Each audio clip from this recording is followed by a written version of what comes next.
Assalamualaikum warahmatullahi wabarakatuh.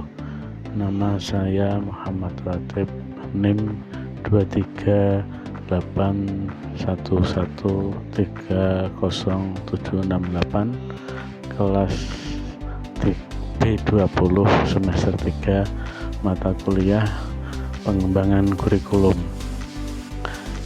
Ini akan membuat video menerangkan, menjelaskan, menyampaikan materi sejarah kurikulum di Indonesia. Pengertian kurikulum. Kurikulum adalah seperangkat rencana dan pengaturan mengenai tujuan, isi, dan bahan pelajaran, serta cara yang digunakan sebagai pedoman penyelenggaraan kegiatan pembelajaran untuk mencapai tujuan pendidikan tertentu. Menurut H. Malik, kurikulum merupakan satu komponen pengajaran dan pembelajaran yang harus dipedomani guru untuk mencapai tujuan pembelajaran yang efektif dan efisien. Menurut H. Malik, kurikulum mencakup isi dan materi pelajaran, rencana pembelajaran, dan pengalaman belajar. Sejarah kurikulum. Tahun 1947, tahun 1952, tahun 1964, tahun 1968, tahun 1975, tahun 1984, tahun 1994, kemudian tahun 2004 dan tahun 2004. Ini sejarah kurikulum dibuat oleh negara Indonesia. Konsekuensi logis dari terjadinya perubahan sistem politik, sosial, budaya, ekonomi, dan iptek dalam masyarakat berbangsa dan bernegara. Kurikulum nasional dirancang berdasarkan landasan yang sama, yaitu Pancasila dan Undang-Undang Dasar 1945. Perbedaannya pada penekanan pokok dari tujuan pendidikan serta pendekatan dalam merealisasikannya.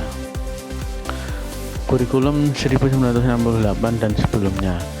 Awalnya pada tahun 1947, kurikulum saat itu diberi nama Rencana Pelajaran 1947 dan masih dipengaruhi sistem pendidikan kolonial Belanda dan Jepang. Kemudian Rencana Pelajaran 1947 boleh dikatakan sebagai pengganti sistem pendidikan kolonial Belanda. Mengalami penyempurnaan pada tahun 1952 yang diberi nama Rencana Pelajaran Terurai 1952. Kurikulum ini sudah mengarah pada suatu sistem pendidikan nasional. Yang paling menonjol dan sekaligus ciri dari kurikulum 1952 ini bahwa setiap rencana pelajaran harus memperhatikan isi pelajaran yang dihubungkan dengan kehidupan sehari-hari. Menjelang tahun 1964, pemerintah kembali menyempurnakan sistem kurikulum di Indonesia. Kali ini diberi nama Rencana Pendidikan 1964. Ciri dari kurikulum ini adalah bahwa pemerintah mempunyai keinginan agar rakyat mendapat pengetahuan akademik untuk pembekalan pada jenjang SD, sehingga pembelajaran dipusatkan pada program Pancawardhana oleh H. Malik 2004, yaitu pengembangan moral, kecerdasan, emosional, artistik, dan jasmani. Kurikulum 1968 merupakan pembaruan dari kurikulum 1964 yaitu dilakukannya perubahan struktur kurikulum pendidikan dari Pancawardhana menjadi pembinaan jiwa Pancasila, pengetahuan dasar dan kecakapan khusus. Kurikulum berorientasi pada materi atau subjek mater. Kurikulum 1975 sekarang itu berorientasi pada tujuan. Kelemahan kurikulum 1975 adalah digantinya buku-buku sebagai acuan sehingga kurikulum menjadi tidak menguntungkan dan kurang memberi makna. Selain itu, guru juga belum siap untuk melaksanakannya. Kurikulum 1984. Kurikulum 1984 memiliki ciri-ciri sebagai berikut: berorientasi kepada tujuan instruksional, kemudian pendekatan pengajarannya berpusat pada anak didik melalui cara belajar siswa aktif atau CBSA. Materi pelajaran dikemas dengan menggunakan pendekatan spiral, kemudian menanamkan pengertian terlebih dahulu sebelum diberikan latihan. Terus materi disajikan berdasarkan tingkat kesiapan atau kematangan siswa, kemudian menggunakan pendekatan keterampilan proses. Kurikulum 1994 meliputi pembagian tahapan pelajaran di sekolah dengan sistem catur bulan. Kemudian pembelajaran di sekolah lebih menekankan materi pelajaran yang cukup padat atau berorientasi kepada materi pelajaran atau isi. Kemudian kurikulum 1994 bersifat populis, yaitu yang memberlakukan satu sistem kurikulum untuk semua siswa di seluruh Indonesia. Akibat dari kecenderungan kepada pendekatan penguasaan materi atau context oriented, terjadi masalah, yaitu beban belajar siswa terlalu berat karena banyaknya mata pelajaran dan banyaknya materi atau substansi setiap mata pelajaran. Kemudian materi pelajaran dianggap terlalu sukar karena kurang relevan dengan tingkat perkembangan berpikir siswa dan kurang bermakna karena kurang terkait dengan aplikasi kehidupan sehari-hari. Kemudian kurikulum berbasis kompetensi versi tahun 2002 dan 2004 meliputi KBK menitik beratkan pada pengembangan kemampuan untuk melakukan kompetensi tugas-tugas tertentu sesuai dengan standar performance yang telah ditetapkan. Kemudian pendidikan mengacu pada upaya penyiapan individu yang mampu melakukan perangkat kompetensi yang telah ditentukan. Dasar pemikiran untuk menggunakan konsep kompetensi dalam kurikulum adalah sebagai berikut. Kompetensi berkenaan dengan kemampuan siswa melakukan sesuatu dalam berbagai konteks. Selanjutnya, kompetensi menjelaskan pengalaman belajar yang dilalui siswa untuk menjadi kompeten. Dan selanjutnya, kompeten merupakan hasil belajar atau learning outcomes yang menjelaskan hal-hal yang dilakukan siswa setelah melalui proses pembelajaran.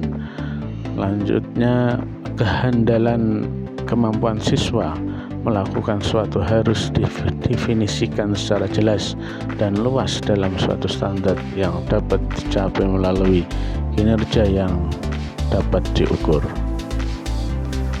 3 unsur pokok program pendidikan dalam KBK yaitu 1. Pemilihan kompetensi yang sesuai. 2. spesifikasi indikator-indikator evaluasi untuk menentukan keberhasilan pencapaian kompetensi. 3. Pengembangan sistem pembelajaran. Ciri-ciri KBK: menekankan pada ketercapaian kompetensi siswa baik secara individual maupun klasikal. Selanjutnya, berorientasi pada hasil belajar atau learning outcomes dan keberagaman. Selanjutnya, penyampaian dalam pembelajaran menggunakan pendekatan dan metode yang bervariasi.